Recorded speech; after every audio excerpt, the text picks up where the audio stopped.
মধ্যপ্রাচ্যে আবারও উত্তেজনার পারদ চরমে। ইরান এবং ইসরায়েলের মধ্যে চলমান সংঘাত নতুন মাত্রা পেয়েছে। এদিকে ইরান দাবি করেছে যে তারা দীর্ঘমেয়াদী যুদ্ধের জন্য প্রস্তুত। অন্যদিকে ইসরায়েলও জানিয়ে দিয়েছে এটি কেবল শুরু, সামনে আরও বড় আঘাত অপেক্ষা করছে।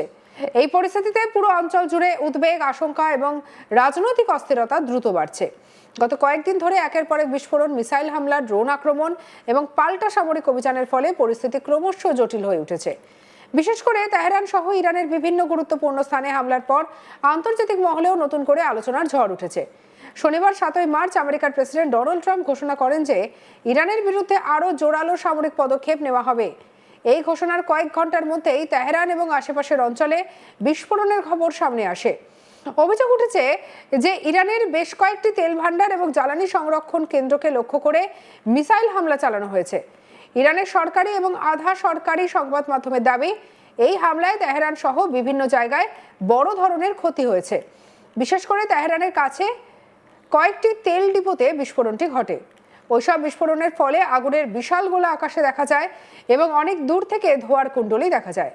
তবে শুধু তেহরান নয়, কাছাকাছি কারাচ শহরেও বিস্ফোরণের শব্দ শোনা গিয়েছে বলে স্থানীয় বাসিন্দারা জানিয়েছেন। এই পরিস্থিতির মধ্যে ইরানের শক্তিশালী সামরিক সংগঠন ইসলামিক রেভলিউশনারি গার্ড কর্পস বা আইআরজিসি নতুন করে দাবি করেছে। সংস্থাটির মুখপাত্র আলী মোহাম্মদ নেনি জানিয়েছেন, বর্তমানে যে গতিতে যুদ্ধ চলছে সেই গতিতেই যদি যুদ্ধ চলতে থাকে তাহলে আগামী 6 মাস পর্যন্ত আমেরিকা এবং ইসরায়েলের বিরুদ্ধে লড়াই চালানোর মতো পর্যাপ্ত রসদ তাদের কাছে রয়েছে। এই বক্তব্যের মাধ্যমে ইরান স্পষ্ট করে দিয়েছে যে তারা দ্রুত পিছু হটার অবস্থানে নেই, বরং দীর্ঘমেয়াদী সংঘাতের জন্য প্রস্তুতি নিয়ে রেখেছে। ইরানের দাবি অনুযায়ী তাদের কাছে শুধু অস্ত্রই নয়, পর্যাপ্ত মিসাইল, ড্রোন এবং সামরিক সরঞ্জামও মজুত আছে। এছাড়াও দেশ জুড়ে বিভিন্ন সামরিক ঘাঁটি এবং গোপন অস্ত্র ভান্ডার প্রস্তুত রাখা হয়েছে। বিশেষজ্ঞদের মতে এই বক্তব্য মূলত রাজনৈতিক এবং মনস্তাত্ত্বিক বার্তা এবং এর মাধ্যমে ইরান বিশ্বকে জানাতে চাইছে যে তারা ভয় পায়নি এবং যে কোনো দীর্ঘ সংঘাতে লড়াই করার জন্য মানসিকতা রয়েছে তাদের।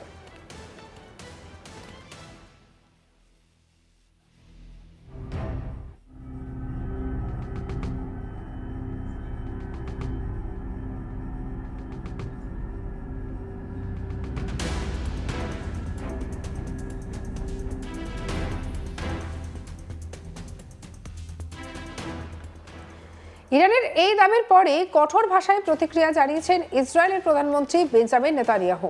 তিনি স্পষ্ট ভাষায় বলেন যে এটি মাত্র শুরু, সামনে আরও অনেক চমক অপেক্ষা করছে। নেতানিয়াহুর এই মন্তব্য থেকে স্পষ্ট বোঝা যাচ্ছে যে ইসরায়েলও সংঘাতকে আরও বড় আকারে নিয়ে যেতে প্রস্তুত। ইসরায়েলের সামরিক বাহিনী ইতিমধ্যেই কয়েকটি গুরুত্বপূর্ণ লক্ষ্যবস্তুতে হামলা চালিয়েছে বলে আন্তর্জাতিক সংবাদ মাধ্যমে দাবি। এর মধ্যে রয়েছে জ্বালানি ডিপো, সামরিক স্থাপনা এবং যোগাযোগের অবকাঠামো। ইরানের সংবাদ মাধ্যম জানিয়েছে তেহরানের কাছাকাছি অন্তত 5টি তেল ভান্ডারে হামলা চালানো হয়েছে। এই হামলায় 4 জন নিহত হয়েছেন বলেও জানা গিয়েছে। নিহতরা মূলত ট্যাঙ্কার চালক ছিলেন। তেল ভান্ডারগুলোর মধ্যে সবথেকে গুরুত্বপূর্ণ ছিল শহরেরই অঞ্চলের ডিপো, আর এখান থেকে গ্যাসোলিন, ডিজেল এবং সেনাবাহিনীর জন্য জ্বালানি সরবরাহ করা হয়। বিশ্লেষকদের মতে এই ধরনের স্থানে হামলার উদ্দেশ্য হচ্ছে ইরানের জ্বালানি সরবরাহের ব্যবস্থাকে দুর্বল করে দেওয়া। এছাড়া কুহক, কারাচ সহ বিভিন্ন জায়গাতে হামলার খবর পাওয়া গিয়েছে।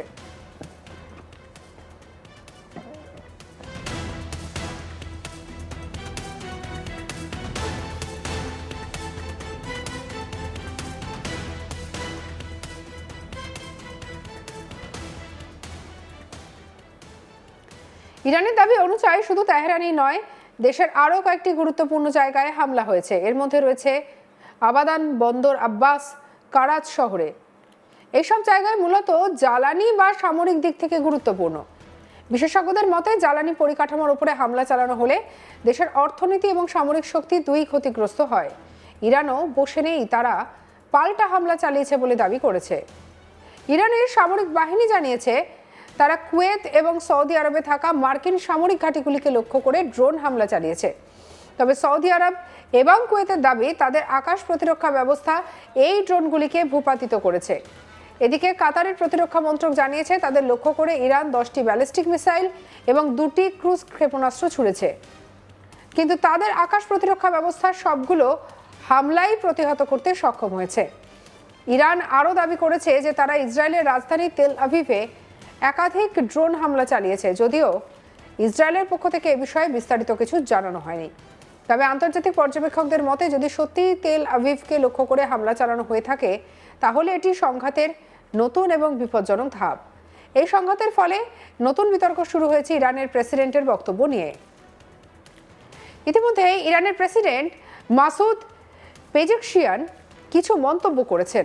তিনি বলেছেন, যা নিয়ে আন্তর্জাতিক মহলে শুরু হয়েছে নানা ব্যাখ্যা।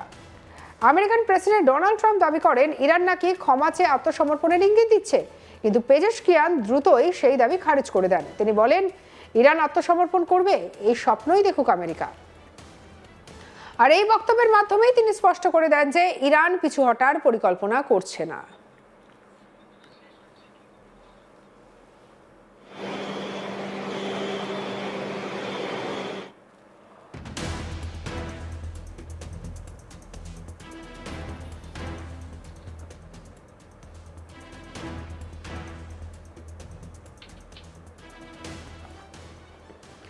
বিশেষজ্ঞরা মনে করেছেন, যদি এই সংঘাত দীর্ঘায়িত হয় তবে তা শুধু ইরান ইসরায়েল নয়, পুরো মধ্যপ্রাচ্যের জন্য বিপজ্জনক হয়ে উঠতে পারে।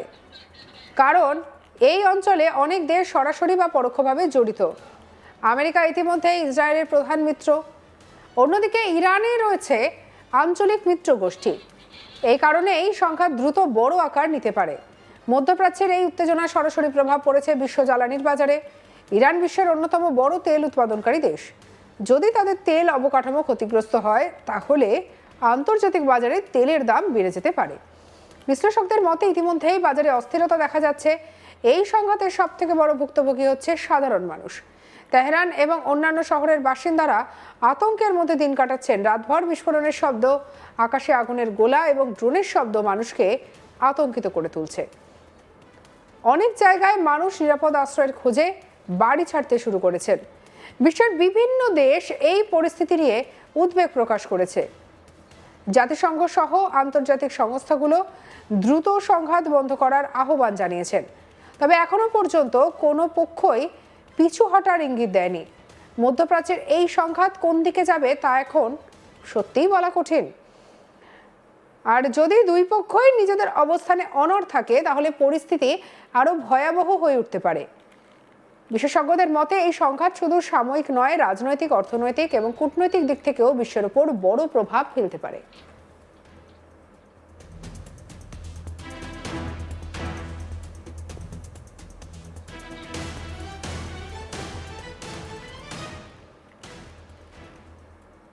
সঙ্গে রাখুন আজ তাক বাংলাকে। অন্যান্য খবরের জন্য লাইক, কমেন্ট, শেয়ার, সাবস্ক্রাইব করতে ভুলবেন না।